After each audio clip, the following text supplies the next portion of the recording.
अस्सलाम वालेकुम everybody, welcome back to my channel. तो गाइस आज से हम स्टार्ट कर रहे हैं यहाँ पे मॉक टेस्ट, ठीक है ना। आज से हम आपके लिए लेके आएंगे फुल लेंथ मॉक टेस्ट और ये सेक्शनल नहीं होंगे, फुल लेंथ होंगे जिसमें हम स्टडी करेंगे पॉलिटी जेएंडके के बारे में। ऑफ कोर्स यहाँ पे हम स्टडी करेंगे साइंस के बारे में, एनवायरनमेंट के बारे में, कंप्यूटर और इंग्लिश के बारे में। सभी क्वेश्चन, सभी तरह के क्वेश्चन लाने की कोशिश करेंगे यहाँ पे। देखो, जब आपकी प्रिपरेशन कंप्लीट हो जाती है, जब आपके रिवाइज हो जाता है, रिवीजन अच्छी तरह से हो जाता है, फिर उसके बाद टाइम आता है मॉक टेस्ट लगाने का। ऑलराइट, और इससे ये पता चलता है कि आपकी तैयारी कहाँ पे पहुंची है, आपका कौन कौन सा सेक्शन वीक है, तो आप उस पर फर्दर मेहनत करते हैं। ये सीरीज है एक किस्म की मॉक टेस्ट की और ये होने वाला आज का हमारा पार्ट फर्स्ट। ऑलराइट, हम इसके बाद पार्ट सेकंड, पार्ट थर्ड लाते रहेंगे। हमें आपकी सपोर्ट चाहिए, ठीक है। अगर हम देखें तो ये डेडिकेटेड है जेके पीएसआई को, जो सब इंस्पेक्टर का एग्जाम है उसको डेडिकेटेड है, या जेके पुलिस, जो भी पुलिस का एग्जाम होने वाला है, या अन्य जो भी एग्जाम होंगे जेके एसएसबी के, तो ये उसके लिए बहुत ज्यादा इंपॉर्टेंट है। ऑलराइट, तो आगे बढ़ने से पहले बोलेंगे कि आप हमारे चैनल को जरूर सब्सक्राइब करें और वीडियो को लाइक करें। तो चलिए स्टार्ट करते हैं आज के टेस्ट को। देखें क्वेश्चन नंबर 1 क्या कहता है। देखो, मैं यहाँ पे क्वेश्चन पढ़ूंगा, उसको मैं रीड करूंगा, फिर आपको टाइम दिया जाएगा, आप उसका आंसर करेंगे, ठीक है। और फिर यहाँ पे मैं उसको एक्सप्लेन करने की कोशिश करूंगा with answer. Question number first क्या कहता है, A dash dash main purpose is to prohibit unauthorised access to your computer via internet, ठीक है ना। ये पूछ रहा है कि किसका काम है कि वो आपके कंप्यूटर को बचाए अनऑथराइज्ड एक्सेस से। नीचे आपके पास 4 ऑप्शन, आप जल्दी से इसका आंसर बताएं। पहला ऑप्शन आता है पॉपअप ब्लॉकर, दूसरा फायरवॉल, तीसरा स्पाईवेयर, चौथा है स्पाईवेयर ब्लॉकर, चौथा है स्पैम असेसेंस। आप जल्दी से इसका आंसर बताएं। तो इसका राइट आंसर आ जाएगा ऑप्शन बी, ठीक है ना। जो फायरवॉल होता है वो आपके सिस्टम को, आपके कंप्यूटर को बचाता है ताकि उसको अनऑथराइज्ड एक्सेस ना हो पाए किसी और के द्वारा। चलते हैं नेक्स्ट क्वेश्चन के ऊपर। देखो क्वेश्चन क्या, विच डज डॉट पर इंच डीपीआई मेजर्स। जो डीपीआई होता है वो क्या मेजर करता है। आपके पास 4 ऑप्शन है, आप इनको रीड करें और उसका आंसर देने की कोशिश करें। मैं आपके लिए रीड कर देता हूं। Number of bits, density of pixel on a computer screen, उसके बाद आता है the density of bits on a disk, चौथा आ जाता है the density of graphic file store on a hard disk. तो डीपीआई क्या मेजर करते हैं, जल्दी से आप आंसर बताएं इसका। तो इसका राइट आंसर आ जाएगा ऑप्शन बी, ठीक है ना। ऑप्शन बी इसका राइट आंसर आ जाएगा। देखो, density of pixel on a computer screen, ये जो डीपीआई क्या होता है, ये मेजर करता है density of pixel on a computer screen. इसकी थोड़ी सी एक्सप्लेनेशन देख लेते हैं। एक्सप्लेनेशन में क्या कहता है, एन प्रिंटिंग डीपीआई डॉट पर inch refers to the output resolution of printer or image setter and PPI pixel पर इंच, ये क्या करता है, मेजर करता है, ये रेफर करता है इनपुट रेजोल्यूशन। डीपीआई करता है output resolution and PPI measure करता है इनपुट रेजोल्यूशन, ठीक है ना। और याद रखना, पिक्सल क्या होता है, हमारी जो भी इमेज होती है ना वो छोटे छोटे पिक्सल से बनी होती है। ह्यूमन बॉडी की बात करें तो वो बनती है छोटे छोटे सेल से। सिमिलरली जो भी इमेजेस होते हैं या जो भी फोटोज होते हैं वो छोटे छोटे पिक्सल से बनते हैं। क्वेश्चन क्या कहता है, a device needed to communicate with computer using telephone lines is called. जो कंप्यूटर के साथ, या इसको हम इस तरह बोल सकते हैं, फॉर एग्जांपल अगर जो कम्युनिकेशन प्रोवाइड करता है बिटवीन 2 चैनल्स, ठीक है ना, उसको हम क्या बोलेंगे, जो बीच में डिवाइस कनेक्टेड होती है, तो आप बोले उसका नाम क्या होगा। आपके पास 4 ऑप्शन है, ये कम्युनिकेशन के रिलेटेड है, ठीक है ना। डिस्क, सीपीयू, वीडीयू या मॉडेम। तो क्वेश्चन नंबर 3 का राइट आंसर आ जाएगा ऑप्शन डी, ठीक है ना, मॉडेम। मॉडेम की फुल फॉर्म क्या है, मॉड्यूलेटर डीमॉड्यूलेटर, ठीक है। हमारे पास अगर 2 चैनल है, एक कम्युनिकेशन चैनल यहाँ पे है, एक कम्युनिकेशन चैनल यहाँ पे है। अगर हम इन दोनों को कनेक्ट करवाना चाहते हैं तो हम बीच में यूज करेंगे मॉडेम का यूज करेंगे, जो इन दोनों चैनल को, इनमें क्या होगा, कनेक्शन प्रोवाइड करेगा। A device needed to communicate with computers using telephone line is called modem. Simple, यहाँ पे मैंने डेफिनेशन भी लिख के रखी है ताकि आपको और आसानी हो जाए। आगे बढ़ते हैं। Which storage device is used in 4th generation computer. 4th generation computer जब बनाए गए थे तो उनके अंदर कौन सी स्टोरेज डिवाइस यूज हुई थी। आपके पास 4 ऑप्शन, आप जल्दी से इसका आंसर दें।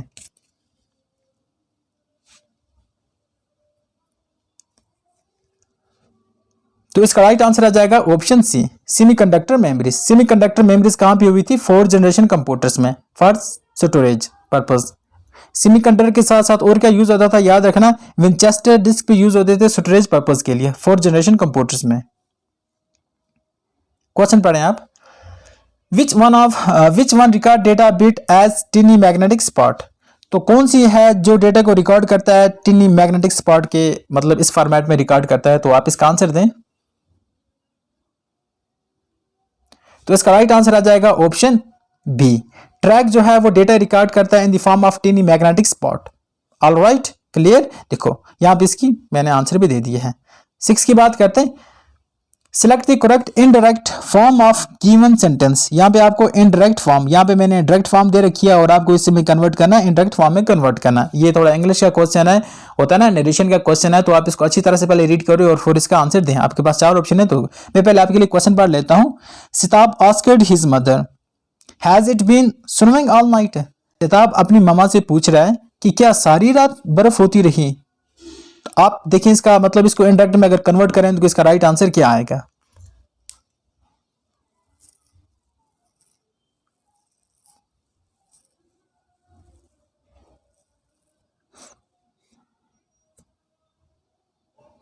देखो इसका राइट आंसर आ जाएगा ऑप्शन है, ठीक है ना।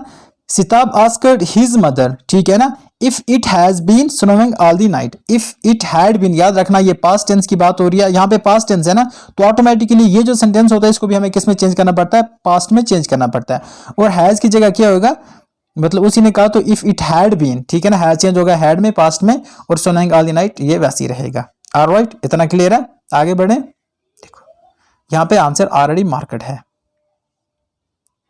Select the correct passive from the given sentence. जो गिवन सेंटेंस है उसमें से आपको करेक्ट पैसिव इसको क्या करना है, फाइंड करना है। The Delhi police has shot N educational video on traffic rules for school student. तो दिल्ली पुलिस ने क्या किया, एक एजुकेशनल वीडियो स्टूडेंट को, जो दिल्ली के स्टूडेंट थे उनको दिखाई, किसके रिलेटेड, ट्रैफिक पुलिस के रूल्स के रिलेटेड वो थी। तो आप इसको कन्वर्ट करें पैसिव वर्ड्स में या पैसिव फॉर्म में इसको कन्वर्ट करें।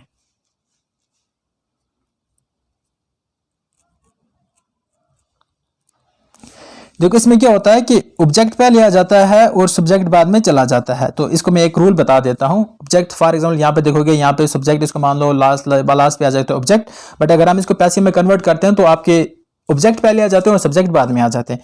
तो वैसे इसका राइट आंसर आ जाएगा option C, an educational video. जो यहाँ पे ऑब्जेक्ट था वो किस में कन्वर्ट हो गया, सब्जेक्ट में। On traffic rule for school students has been, देखो बीन लगाना बहुत ज्यादा जरूरी होता है, shot by the Delhi police. Okay, Delhi police ने शूट की वीडियो जिसमें दिखाया गया था ट्रैफिक रूल, और वो बाय फाइनल दिखाया गया स्कूल के बच्चों को। इतना होप क्लियर हुआ होगा। देख लेते हैं आगे। फिल इन द ब्लैंक्स, आपको क्या करना है, ब्लैंक को फिल करना है। I have dash dash my holiday in Kolkata. तो यहां पे क्या लगेगा,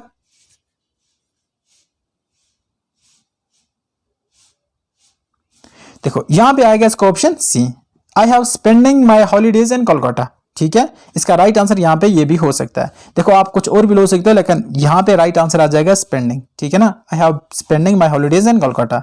आगे देख लेते हैं, I am dash dash worried, नहीं I am worried dash dash the exam. तो यहाँ पे क्या आएगा 9 का आंसर।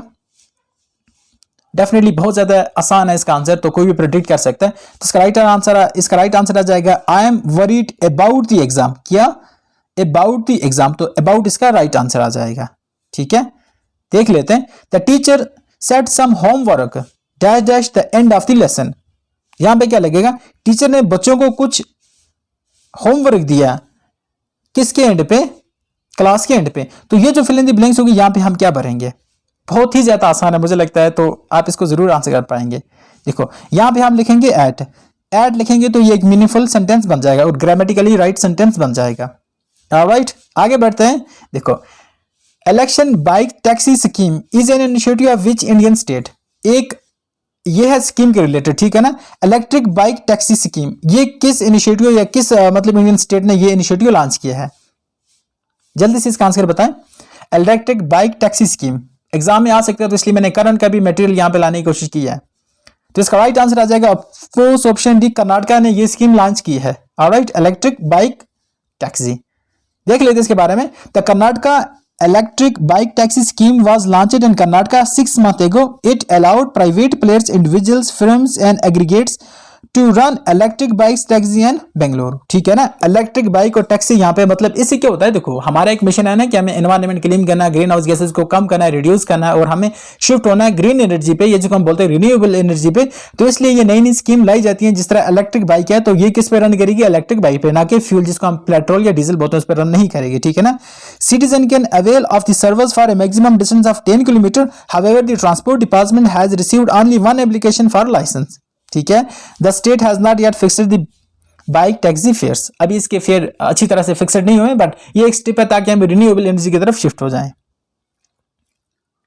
क्वेश्चन पढ़ लेते हैं। Sindhutai Sapkal who passed away recently was associated with which field. एक बहुत बड़ी पर्सनैलिटी है जिनका अभी निधन हो गया है, जिनकी अभी डेथ हो गई है, सिंधुताई सपकाल। तो ये बताएं कि ये किस फील्ड से रिलेट करते थे।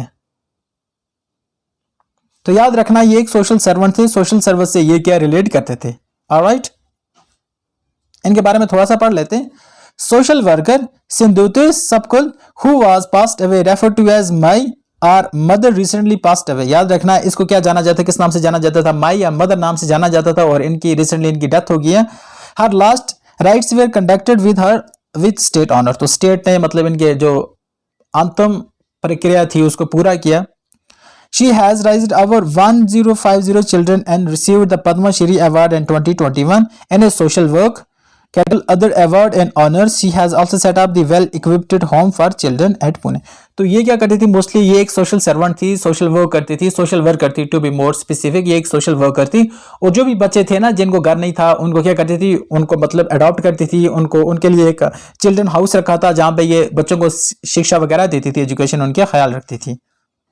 आगे देख लेते हैं। What is the name of the national single window source for all assessment related information of educational board. तो उस सिंगल सोर्स विंडो का नाम क्या है, जल्दी से बताएं आप।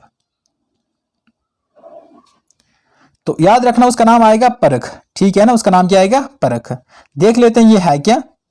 परख performance assessment review and analysis of knowledge for holistic development was announced in the national education policy। और ये कब अनाउंस किया गया था, नेशनल एजुकेशन पॉलिसी में। The national council on education research and training NCERT की फुल फॉर्म है, and the state educational board are collaborating to draw up benchmark framework to bring uniformity across state and central bodies. Parakh will be the national single window source for all assessment related information. It will oversee the periodic test like National Achievement Survey and the State Achievement Survey. देखो ये किस्म का एक ऐसा window system है जिसमें क्या होता है कि जो इंडिया की एजुकेशन है उसको मतलब एक टॉप किया जाए और उसको यूनिफाई किया जाए थ्रू आउट द कंट्री, ताकि आप देखोगे यहाँ पे बहुत ज्यादा डिस्क्रिमिनेशन है। कुछ स्टेट ऐसी हैं जहाँ पे एजुकेशन सिस्टम बहुत ज्यादा अच्छा है, ठीक है ना। एजुकेशन याद रखना ये कंकरेंट लिस्ट में आती है।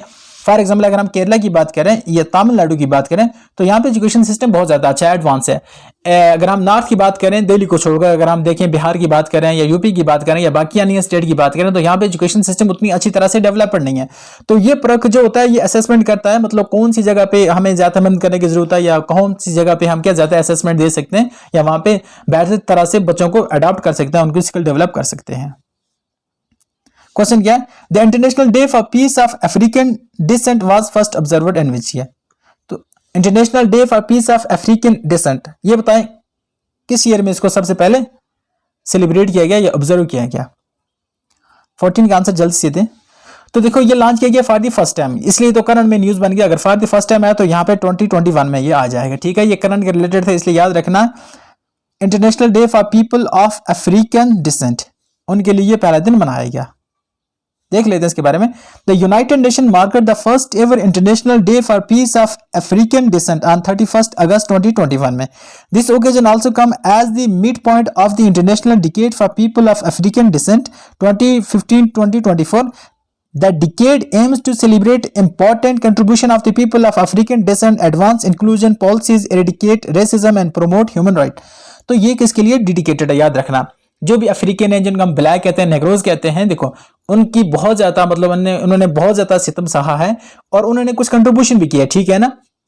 तो ये आज दिन मनाया जाता था कि उनकी कंट्रीब्यूशन को याद किया जाए, उन्होंने जो भी इनोवेशन किए हैं या उनके अलावा जो भी रेशियल मार्क किए जाते हैं या मार्क्स किए जाते हैं ताकि उनको कम किया जाए, उनके साथ डिस्क्रिमिनेशन कम की जाए, इसलिए ये दिन लॉन्च किया गया आज का, याद रखना। और ये कब लॉन्च किया, 2021 में। नाम क्या है, international day for peace of African decent.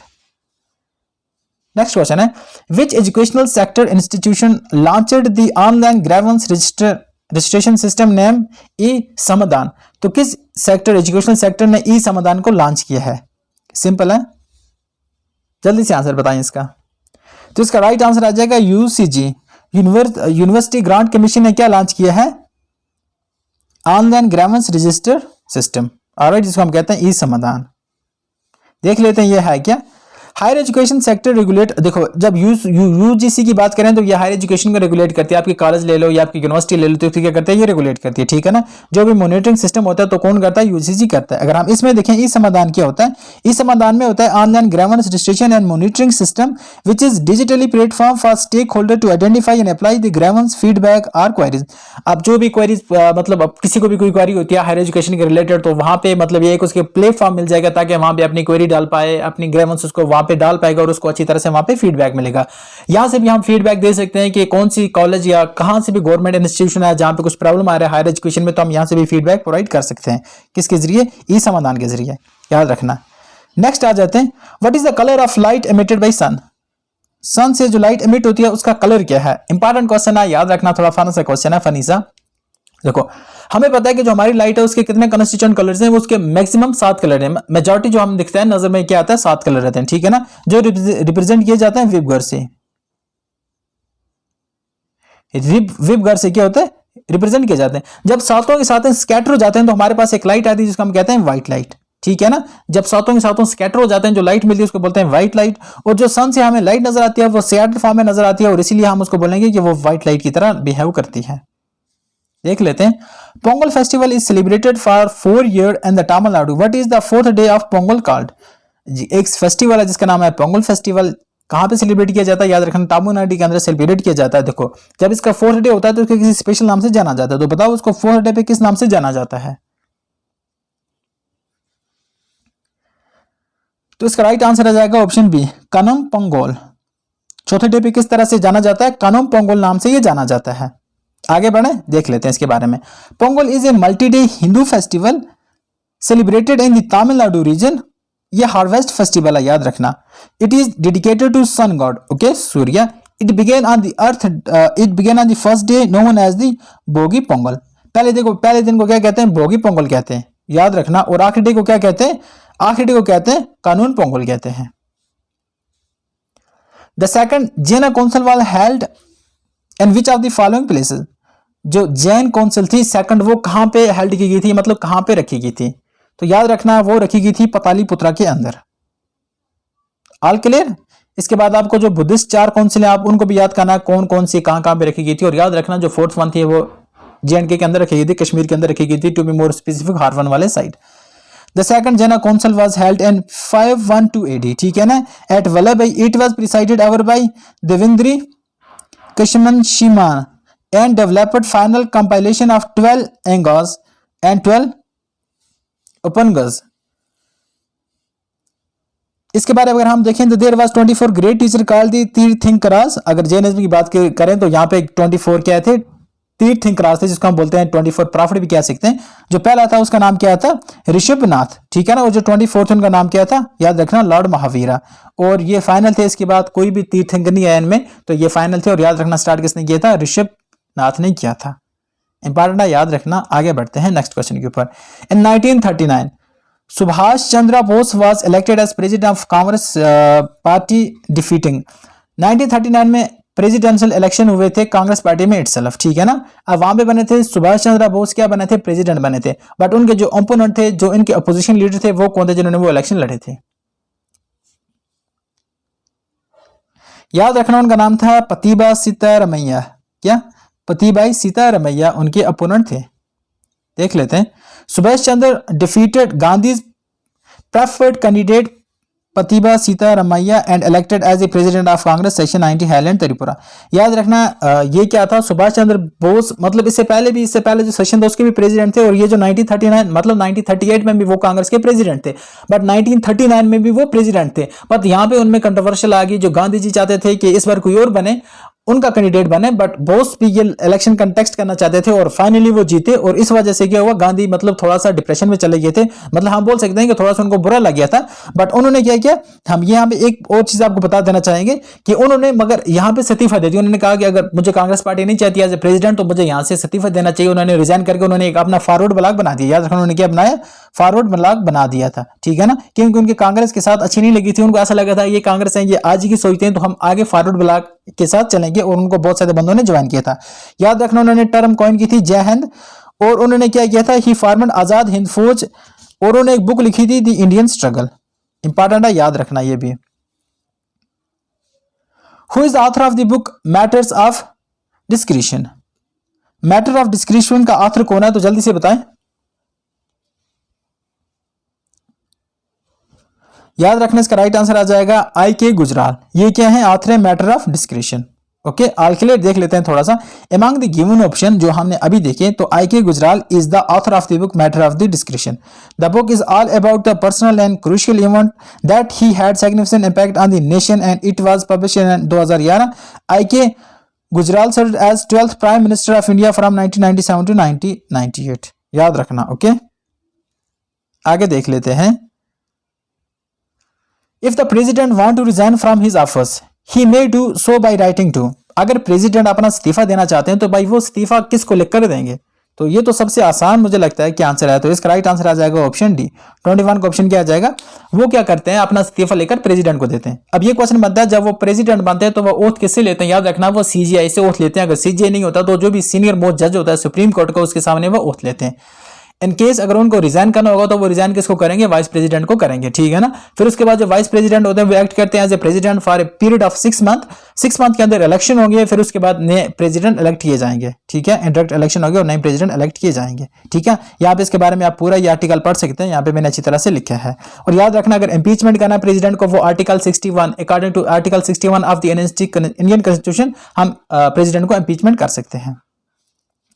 Member of the union public service commission are appointed by. जो यूनियन पब्लिक सर्विस कमीशन होते हैं उसके मेंबर कौन अपॉइंट करता है? तो याद रखना इसका भी आंसर ए आएगा, प्रेसिडेंट उनके मेंबर को इलेक्ट करता है। ऑलराइट, और यहाँ पे आप देख सकते हैं मैंने यहाँ पे उसकी एक्सप्लेनेशन भी लाई है। अगर आप इसको पढ़ना चाहेंगे तो आप इसको आराम से पढ़ सकते हैं। आगे बढ़ते हैं नेक्स्ट क्वेश्चन के ऊपर। नेक्स्ट क्वेश्चन क्या है? Which constitutional amendment act in of Dadra and Nagar Haveli in India? देखो, दादरा एंड नगर हवेली ये हमारे पास नहीं थी, असल में ये थी पोर्टुगीज के पास, ठीक है ना। हमने उनसे लिए, आजादी के बाद ही लिए गए। तो आप बताएंगे कि किस कॉन्स्टिट्यूशनल अमेंडमेंट एक्ट के तहत उनको इंडिया कानून का हिस्सा माना गया, मतलब कॉन्स्टिट्यूशन का हिस्सा माना गया? तो आप जल्दी से इसका आंसर बताएं, जल्दी से बताएं। इसका आंसर आ जाएगा 7th कॉन्स्टिट्यूशनल अमेंडमेंट एक्ट के जरिए हमने क्या किया? Dadra and Nagar Haveli, Daman and Diu को क्या किया? इंडिया का पार्ट माना, ठीक है। देख लेते हैं थोड़ा सा।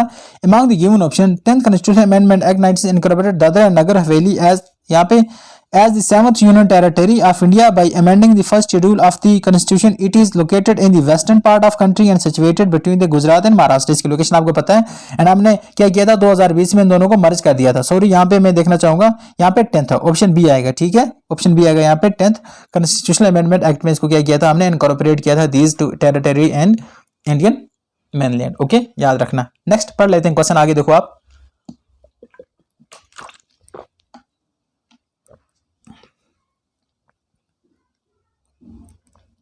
Question, the first public own steel plant was Rourkela inaugurated steel plant setup in. जो रूरकेला प्लांट था ये कहां पे सेटअप किया गया था? 24 का आंसर जल्दी से दें। किस डेट में सेटअप किया गया था? तो ये था 1954 में सेटअप किया गया था। ऑलराइट, 1954 में इसको क्या किया गया था? सेटअप किया गया था। देख लेते हैं इसके बारे में थोड़ा सा। इन 1954 रूरकेला स्टील पावर प्लांट, जिसको RSP भी कहते हैं, the first integrated steel plant in public sector in India was setup with Germany. याद रखना, यहाँ पे 4 जो इंपॉर्टेंट थे जो सेटअप किए गए थे विद डिफरेंट कंट्री। एक यूके के साथ सेटअप किया गया था विद हेल्प ऑफ एक रशिया के साथ और एक फ्रांस के साथ। एंड ये जो था रूरकेला स्टील प्लांट ये सेटअप किया गया था with help of Germany collaboration के साथ। और it is operated by Steel Authority of India and it is the first steel plant to Asia to use the LD Linz Donawitz process and steel making, ठीक है ना। देखो, lens डोनाविस्ट ये एक process है जिसे हम मतलब प्योर क्वालिटी का स्टील बनाते हैं, जो प्योरेस्ट फॉर्म ऑफ स्टील होता है इसे हम ये बनाते हैं। Which of the following river does not originate in Indian territory? तो पूछ रहा है कि कौन सा रिवर इंडियन टेरिटरी में ओरिजिनेट नहीं होता। तो आसान सा क्वेश्चन है, मुझे लगता है कि डी भी होता है, सोन भी होता है, महानदी भी होता है। अगर कोई नहीं होता तो वो नहीं होता ब्रह्मपुत्र। ब्रह्मपुत्र कहां पे होता है? तिब्बत में होता है। तिब्बत में इसको क्या कहते हैं? Yarlung Tsangpo. Okay, next question, Kerala is famous for cultivation of. Kerala जो है वहां पे किसकी ज्यादा कल्टीवेशन होती है? देखो, अगर हम देखें तो कोकोनट डेफिनेटली वहां पे कल्टीवेट किया जाता है। ब्लैक पेपर मसाले तो वहीं पे कलेक्ट किए जाते हैं, इसलिए तो अंग्रेज पहले वहां पे आए थे। रबर कोट्स बिल्कुल वो भी होता है। अगर कुछ नहीं होता तो वो राइस होता है, ठीक है ना। जहां पे 3 आएगा तो आप 27 का आंसर देखें। पहले आप मुझे बताएं 27 का आंसर क्या होगा? जहां पे 4 आ गए इसको एलिमिनेट करने का तरीका क्या है, राइस। देखो उतना ज्यादा वहां राइस होता है बट लार्ज कल्टीवेशन नहीं होती, लार्ज स्केल।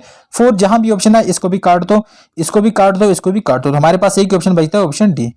ठीक है, आगे चलते हैं नेक्स्ट क्वेश्चन के ऊपर। The curvature of cornea become irregular and image is not clear and which of the following defect of vision. देखो आप इसका जल्दी से आंसर बताएं, फिर इसको मैं डिटेल में बताऊंगा। देखो क्या होता है, इसमें जो हमारा आई का कॉर्निया होता है उसका जो कर्वेचर होता है वो इरेगुलर बन जाता है। कर्वेचर क्या बन जाता है, इरेगुलर बन जाता है। और इसमें क्या होता है, हमारा जो आई होता है वो क्लियरली अच्छी तरह से देख नहीं सकता। तो आप बताओ कि ये किस तरह का डिफेक्ट है, याद रखना। तो इसको क्या कहते हैं, एस्टिग्मेटेशन कहते हैं। इसको क्या कहते हैं, एस्टिग्मेटेशन कहते हैं। देखो हमारे आई की डिफेक्ट देखें, पहले आई को देख लेते हैं। यहाँ पे आई एक हमारे पास कन्वेक्स लेंस है, ठीक है, बना देता हूं। यहाँ पे आई एक कन्वेक्स लेंस है जो thick at centre but thinner at the edge. हो गया इतना क्लियर। देखो ये जो आई होता है इसके डिफेक्ट होते हैं, एक होता है मायोपिया, दूसरा होता है हाइपरमाइट्रोपिया, तीसरा होता है प्रेसबायोपिया। मायोपिया की बात करें तो मायोपिया एक ऐसा डिफेक्ट होता है जिसमें एक बंदा ज्यादा दूर नहीं देख सकता, ठीक है ना, करीब की चीजें देखता है, दूर ज्यादा दूर तक नहीं दे सकता। और ये डिफेक्ट ठीक किया जाता है कनकेव लेंस से। किससे, कॉनकेव लेंस से, याद रखना। हाइपरमेट्रोपिया की बात करें तो एक बंदा दूर तो देख सकता है बट करीब की चीजें नहीं देख सकता, ठीक है ना। और ये डिफेक्ट ठीक किया जाता है कन्वेक्स लेंस से, कॉन्वेक्स। प्रेसबायोपिया की बात करें तो ये एज के साथ होता है। देखो हमारी आई होती है ना, वहां पे जो इमेज बनती है वो जो हमारे जो सैलरी मसल होते हैं वो कंट्रैक्ट और रिलैक्स करते हैं और इसकी वजह से हमारे रेटिना पे इमेज बनती है। बट विद द एजिंग क्या हो जाता है कि ये जो सैलरी मसल होते हैं ये लूज कर जाते हैं अपनी power of accommodation of eyes, जिसकी वजह से इमेज अच्छी तरह से नहीं बन पाती। तो इसको करेक्ट करने के लिए क्या यूज कर सकते हैं, बाइफोकल लेंस यूज कर सकते हैं। बाइफोकल लेंस एक ऐसा चश्मा लगाएंगे, एक सपोज ये इस एक तरह का चश्मा है, यहाँ पे देखें तो यहाँ पे देखें नीचे आएगा कनकेव लेंस, ऊपर आएगा कन्वेक्स लेंस, या वाइस वर्सा भी आप बोल सकते हो। तो इसको कहते हैं बाइफोकल लेंथ। इतना हो गया क्लियर, आई होप सो। आगे बढ़े, यहाँ पे मैंने देख भी रखा है आपको, एक्सप्लेन मैंने अभी किया है इसको। 29 की बात करते हैं। Central institution of Indian language is located इन। जो सेंट्रल इंस्टीट्यूशन है इंडियन लैंग्वेज का वो कहां पे लोकेट करता है, इसे क्वेश्चन डेफिनेटली बनेगा, आप जल्दी से इसका आंसर दें।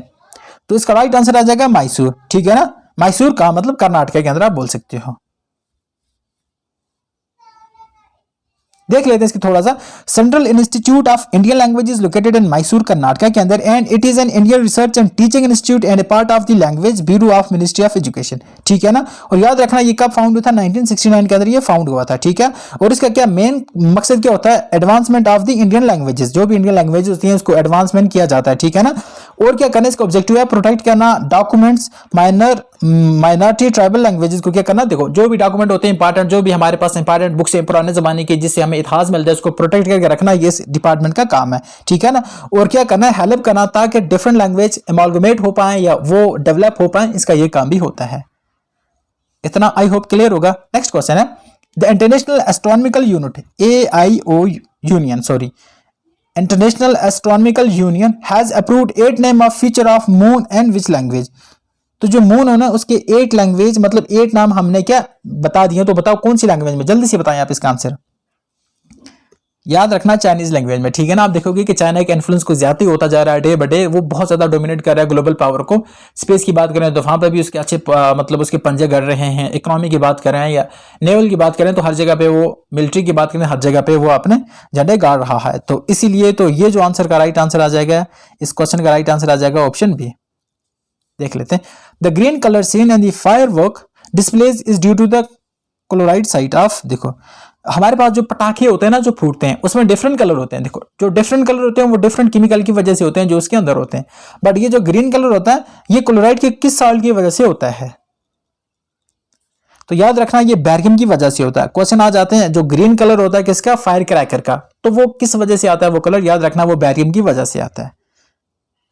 बैरियम एक एलिमेंट है, ठीक है। देख लेते हैं इसके बारे में, मैंने पूरी यहाँ पे लिख के रखे हैं। आप इसको क्या कर सकते हैं, इसकी पूरी बारे में इसके बारे में पढ़ सकते हैं। अगर हम देखें तो इसको किसने डिस्कवर किया था, सर हम्फ्री डेविड 1908 में इसको डिस्कवर किया गया था, ठीक है। Alpha toxin are produce by, जो अल्फा टॉक्सिन होते हैं वो किसके द्वारा प्रोड्यूस किए जाते हैं, राइट आंसर आ जाएगा alpha toxin are produced by bacteria. जो बैक्टीरिया होते हैं वो अल्फा टॉक्सिन प्रोड्यूस करते हैं। देख लेते हैं अल्फा टॉक्सिन होते हैं क्या। Alpha toxin are produced by bacteria, it is produced by bacterium Clostridium and is responsible for gangrenes and myonecrosis and infected tissues. ठीक है ना, ये इन्फेक्टेड टिश्यू में जो भी मतलब टॉक्सिन क्रिएट होता है इस बैक्टीरिया की वजह से होते हैं। आगे देख लेते हैं क्वेश्चन क्या है। Which of the following method is used to obtain pure diesel petrol and kerosene. किस मेथड से हम pure diesel petrol and kerosene obtain करते हैं? तो इसका राइट आंसर जल्दी से बताएं, आप याद रखें इसका राइट आंसर क्या आएगा। तो इसका राइट आंसर आ जाएगा, देखो क्या फ्रैक्शनल डिस्टिलेशन करते हैं, वैक्यूम डिस्टिलेशन करते हैं, स्टीम डिस्टिलेशन करते हैं या सिंपल डिस्टिलेशन करते हैं। तो राइट आंसर आ जाएगा ऑप्शन है फ्रैक्शनल डिस्टिलेशन की वजह से हम क्या करते हैं, प्योर डीजल पेट्रोल और कैरोसिन ऑब्टेन करते हैं। Fractional distillation is used to obtain pure diesel, petrol and kerosene. It is a method for separating liquid from different boiling point with different boiling point. ठीक है, petrol के लिए अगर हमें liquid अलग करना है, वहां से अगर इम्प्योरिटीज अलग करना है तो वहां पे डिफरेंट बॉइलिंग पॉइंट लगाएंगे, बाकी चीजों पे डिफरेंट लगाएंगे, इस तरह से हम चीजें प्योर कर पाते हैं। Which of the following is not a cause of inflation? तो इन्फ्लेशन क्या होता है, persistent rise in the prices। जो इकोनॉमी के अंदर प्राइसेस होते हैं ना, उनका धीरे धीरे से राइज कर जाना, ठीक है ना, और काफी देर तक राइज करना और लॉन्ग टर्म के लिए राइज करने से क्या बोलते हैं, इन्फ्लेशन बोलते हैं। तो क्या होता है कि इन्फ्लेशन की वजह से मतलब कौन सी चीज की वजह से इन्फ्लेशन नहीं होती? चार ऑप्शन है, आप जल्दी से आंसर बताएं।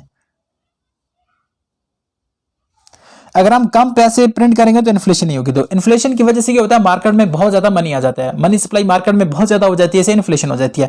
इसका रिवर्स कर लो, अगर मार्केट में मनी सप्लाई है नहीं तो इसका मतलब इन्फ्लेशन नहीं होगी, वहां पे चांसेस हैं डिफ्लेशन होने के, चांसेस है, बट इन्फ्लेशन नहीं होगा वहां पे। The coral mine Wankie is located in which of the following country. Wankie एक कोल माइन है, सॉरी इट्स कोल माइन। तो बताओ ये कौन सी कंट्री में लोकेट करती है? 35। एक बता देता हूँ, ये साउथ अफ्रीकन कंट्री, बट तो यहाँ पे तो सभी साउथ अफ्रीकन कंट्री है, अफ्रीकन कंट्री है। तो याद रखना ऑप्शन सी, जिम्बाब्वे में ये कोयल माइन लोकेट करती है। The maximum fixation of solar energy is done by. Solar energy की मैक्सिमम फिक्सेशन किसके द्वारा की जाती है? ग्रीन प्लांट के द्वारा की जाती है। हमें तो पता है ना कि सबसे ज्यादा फोटोसिंथेसिस ग्रीन प्लांट के द्वारा की जाती है, तो इसका राइट आंसर भी यही आ जाएगा। ठीक है, इसके बारे में पूरी डिटेल है, आप यहाँ पे देख सकते हो किस तरह ये फिक्सेशन हो जाती है, किस यहाँ पे कार्बन वाटर का क्या रोल है और इससे क्या बाई प्रोडक्ट बनते हैं, सब कुछ एक्सप्लेन्ड है। 37 पे आ जाते हैं। विच of the following is not discovered by KR. Porter. तो के.आर. पोर्टर ने कौन सी चीज यहाँ पे डिस्कवर नहीं की है? चार ऑप्शन है, जल्दी से आंसर बताएं।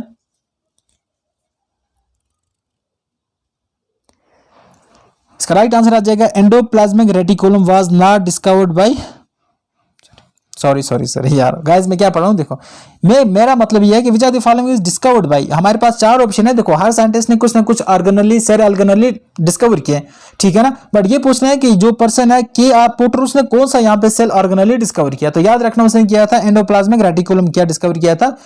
Endoplasmic reticulum was discovered by KR. Porter. इतना क्लियर है? आगे बढ़े नेक्स्ट क्वेश्चन के ऊपर, पूरा देख पाएंगे यहाँ पे। The Sahakar Mitra scheme was launched in which of the following year. Sahakar Mitra scheme है वो किस साल लॉन्च की गई थी? तो याद रखना उसको लॉन्च किया गया था 2020 में शाकार मित्रा स्कीम लॉन्च की गई थी। अब ये स्कीम किसके रिलेटेड है? The Sahakar Mitra scheme was launched in 2020। It is an initiative by the national corporation development cooperation, ठीक है ना, for the young professional to gain experience of working in the field of self reliant under the ministry of agriculture and farming welfare. देखो ये scheme launch की गई थी ताकि हमारे जो यूथ हैं वो क्या अपने अंदर मतलब स्किल डेवलप करें, प्रोफेशनल स्किल डेवलप करें और वो मतलब अच्छी कर पाए इन द मतलब in the sector of agriculture में वो कुछ बेहतर कर पाए। ठीक है, आगे बढ़ते हैं। देखो the first Wimbledon championship was held in, the first Wimbledon championship was held इन, किस ईयर में विंबलडन, ये एक खेल चैंपियनशिप है, किस ईयर में उसको रखा गया था? जल्दी से आंसर दें। तो याद रखना ये स्टार्ट होती है, बहुत पुराना गेम है और ये स्टार्ट हुआ था 1877 से ये स्टार्ट हो रहा है, ठीक है ना, ये चैंपियनशिप है, ये टूर्नामेंट, ठीक है, यहाँ पे देख सकते हैं। इसके बारे में थोड़ा सा पढ़ लेते हैं क्योंकि एक्सप्लेनेशन है यहाँ पे। The first Wimbledon championship was held in 1877। It is a tennis tournament, याद रखना विंबलडन क्या है, tennis tournament and one of the 4 grand slam tennis tournament है। इसमें 4 होते हैं, मैं आगे बताऊंगा। It is played on the grass surface and played in London United kingdom. कहाँ पे खेला जाता है? यूनाइटेड किंगडम में खेला जाता है, ठीक है ना। Roger Federer man has won maximum Wimbledon titles for 8 times Martina Navratilova, याद रखना ये इन्होंने 8 टाइम अपने साथ लिया था। और अगर हम देखें टेनिस ग्रैंड स्लैम होते हैं, देखो ऑस्ट्रेलियन ओपन होता है, फ्रेंच ओपन होता है और यूएस ओपन होता है। ये क्या होता है? विंबलडन ओपन होता है और ये किस पे खेला जाता है? याद रखना ये ग्रास सरफेस पे खेला जाता है। आज का जो लास्ट क्वेश्चन है, which of the following is a low level language, तो कौन सी गिवन है जो लो लेवल लैंग्वेज है? C++ हाई लेवल लैंग्वेज है, मशीन लो लेवल लैंग्वेज है, पास्कल हाई लेवल लैंग्वेज है, बाइनरी जो होता है ना मशीन लेवल जो बाइनरी होता है वो लो लेवल लैंग्वेज होता है। यहां पे जो राइट आंसर आ जाएगा वो 14 आएगा, ठीक है ना, होता है फार्मूला ट्रांसलेशन। ऑलराइट, इसको देख लेते हैं हम आगे। मैंने क्या बोला था, यहाँ पे C++ हाई लेवल लैंग्वेज है, formula translation high level language है, पास्कल हाई लेवल लैंग्वेज है, बाइनरी लैंग्वेज को हम कहते हैं मशीन लैंग्वेज, बाइनरी लैंग्वेज को हम क्या कहते हैं? मशीन। और ये होता है 0 और 1 के फॉर्मेट में, ठीक है ना। बस इतने ही है। फॉर एग्जाम्पल अगर आपको हेलो लिखना है तो कुछ इस तरह का आएगा, देखो ये एग्जैक्ट नहीं है, मैं आपको बताने के लिए बता रहा हूँ। 0 0 1 1 1 0 1 1 कुछ लाइक ये होगा हेलो के लिए। अब ये सीक्वेंस सभी को तो नहीं अंडरस्टैंड होगी क्योंकि ये लो लेवल लैंग्वेज और सबकी समझ में नहीं आता। तो याद रखना जो मशीनरी लैंग्वेज उसको क्या बोलते हैं, जो मशीन लेवल लैंग्वेज होता है उसको हम लो लेवल लैंग्वेज बोलते हैं। बाकी हाई लेवल लैंग्वेज आपको क्या आएंगे? दूसरा आपको आएगा C++, C#, जावा, जावास्क्रिप्ट, पाइथन, ऐसी लैंग्वेजेस की होती हैं हाई लेवल लैंग्वेजेस होती हैं, ठीक है। देख लेते हैं इसके बारे में, मैंने ये सभी आपको बता दिया, तो ये लो लेवल लैंग्वेजेस होती हैं। तो ये थी हमारी आज का पहला मॉक टेस्ट। आई होप कि आपने एंजॉय किया होगा। देखो थोड़ी सी एनर्जी एग्जॉस्ट लगी होगी आपको, I am sorry for that, but आज की वीडियो काफी मजेदार रही होगी। अगर आपको आज की वीडियो अच्छी लगी तो आप हमारे चैनल को जरूर सब्सक्राइब करें, इस वीडियो को जरूर लाइक करें और अपने फ्रेंड के साथ शेयर करें। हम ये चाहते हैं कि आप जो भी एग्जाम दें उसमें सक्सेस हो, हमारी दुआएं आपके साथ, बट आप हमें सपोर्ट करें ताकि हम भी फ्यूचर में ग्रो हो पाए। तब तक के लिए अल्लाह हाफिज़, have a nice time ahead, thank you.